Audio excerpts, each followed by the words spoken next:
அஸ்ஸலாமு அலைக்கும் யா உம்மத்தே முஹம்மதியா. இன்று நாம் வித்ரு தொழுகும் முறை மற்றும் குன்னூத் ஓதும் முறை பற்றியும் பார்ப்போம் வாருங்கள். வித்ரு தொழுகை. வித்ரு தொழுகை வாஜிபாகும். இஷா தொழுகைக்குப் பிறகிலிருந்து மெய்வெள்ளை வெளுக்கும் வரை இத்தொழுகையைத் தொழலாம்.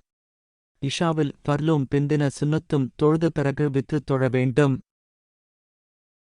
வித்ரு தொழுகை தொழும் முறை. வித்ரு வாஜிப் 3 ரக்காத்துக்களை கிப்லாவை முன்னோக்கி அல்லாஹுக்காக தொழுகிறேன் என நியத் செய்து தக்பீர் கட்டி வழக்கம் போல் தொழ வேண்டும். 2வது ரக்காத் இருப்பில் அத்தய்யாத்து ஓதிவிட்டு 3வது ரக்காத்தை தொடர வேண்டும். 3வது ரக்காத்தில் ருக்குவுக்கு போகுமுன் கைகளை காது சோனை வரை உயர்த்தி அல்லாஹு அக்பர் எனக் கூறி கையைக் கட்டிக்கொண்டு குனூத்தை ஓதிவிட்டு ருக்குவை தொடர்ந்து தொழுகையை நிறைவு செய்ய வேண்டும். ஷாஃபியாயின் முதல் 2 ரக்காத்துகள் முடிந்த பின்பு இருபுறமும் சலாம் கொடுத்துவிட்டு பின்னர் தனியாக தக்பீர் சொல்லி 3வது ரக்காத்து தொழுது இருபுறமும் சலாம் கொடுக்க வேண்டும்.